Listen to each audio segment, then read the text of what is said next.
Doing an evening move tonight. We got a lot of fat, slick, healthy looking cows. And this is the middle of October. And it's a windy night.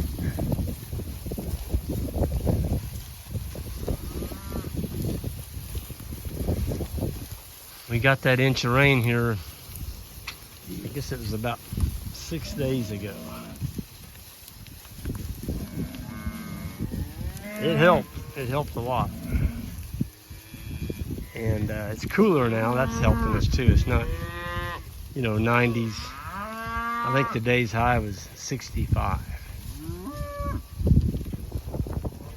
So it's that kind of weather that, it's not gonna dry your moisture out real quick, but the wind, boy, I think they said it was 35 mile an hour yesterday, and they're predicting today 47 mile an hour winds, but it didn't get there. I think it hit 25 or something like that. Kepler's got a wet nose. He's been sucking, got him some milk all over his face.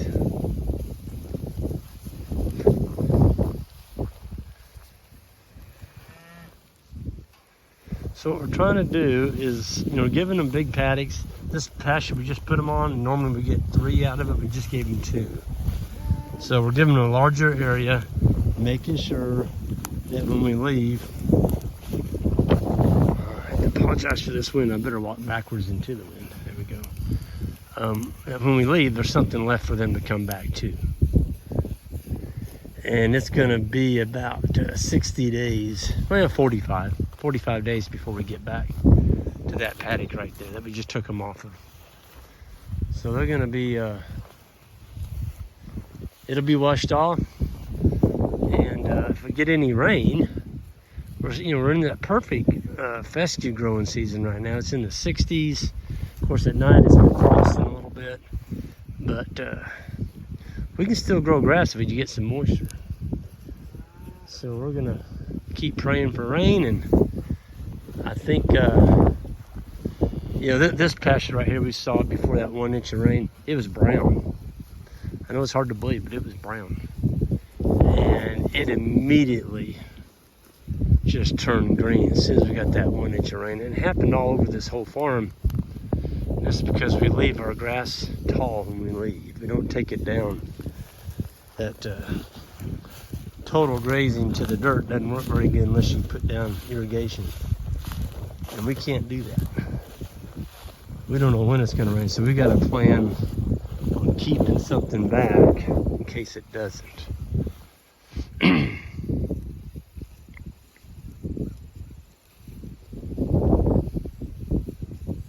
Such a peaceful thing to watch animals eat.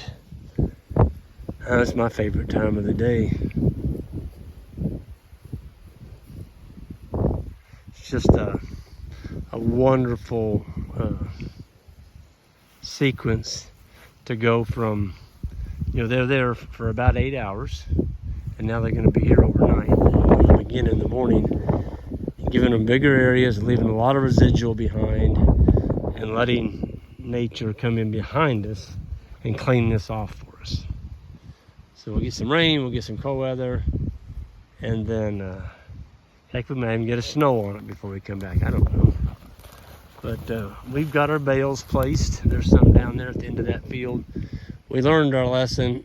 While it's nice and dry, we get our bales put right where we need them, and they're spaced far enough apart up on logs that we can drive in there and use our Grey Judy baling with the ATV. We don't need to bring a tractor back here.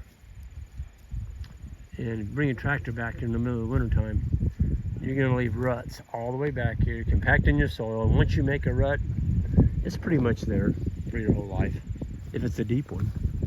And you've destroyed the capability of your pastures to grow grass. So you compressed all that soil, and now you're growing a really good crop of weeds right where you compacted the soil at.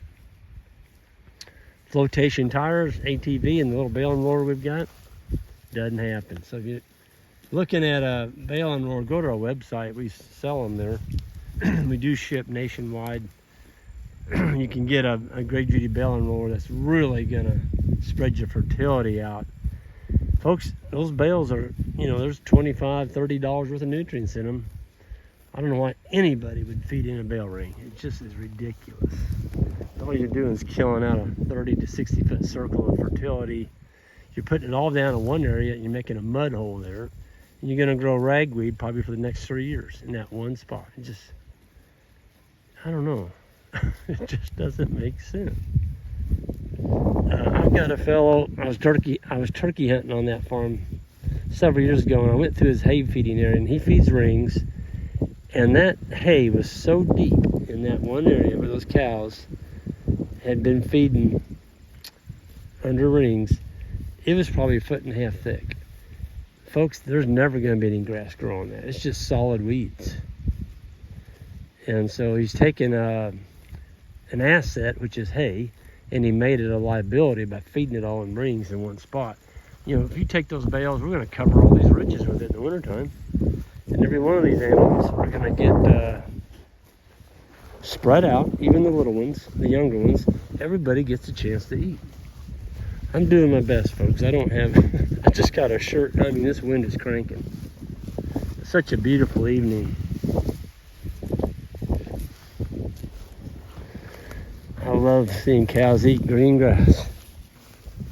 I mean, look at that. There's any prettier sight than that.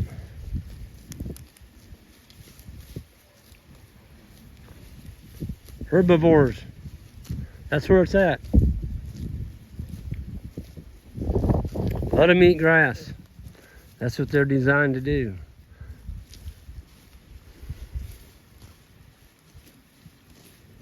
And they're happy and they're healthy. We had a couple come out the other day and they bought a couple cows.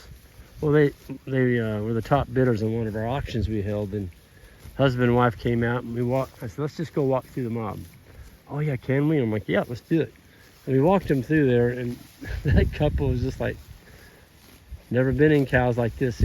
Strangers can walk through them and they don't even pay any attention to you. And that comes from moving your animals, spending time with them, and they know that I'm not going to hurt them. Matter of fact, when they see me, they're like, Greg's going to give us a fresh salad bar of candy grass. So they get used to seeing you, and they actually relish your company.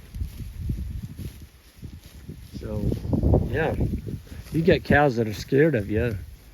You need to spend a little bit more time with them, and, you know, once they realize you're not going to hurt them, and every time they see you, you're giving them a fresh break of grass, they're going to be pretty happy. You know, and they're going to calm down, and they're not going to be goofy. I hate goofy cows. If I walk through these cows and I see one stick its head up and take off running, I'm going to write her number down. She's going to go find another home. I don't put up with that.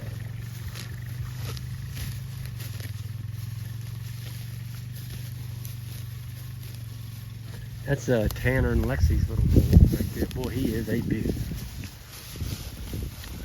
Tanner and Lexi were custom grazing. They got some cows from us, and they got in a personal issue. They couldn't keep them anymore, so we're custom grazing these. He's got a cow-calf pair and a couple steers, and look at that. He is a beaut. Man. Whew. The cow's doing her job with that one. They're just so shiny and healthy looking. Everything's fat. Like Isaac said, Greg, they're putting on weight. I'm like, yep. They need to be. Winter's coming straight at them. I'm going to get out of here, folks. Everyone have a good one. And go join my young men over here. And we're going to enjoy the rest of the evening. Y'all have a good one.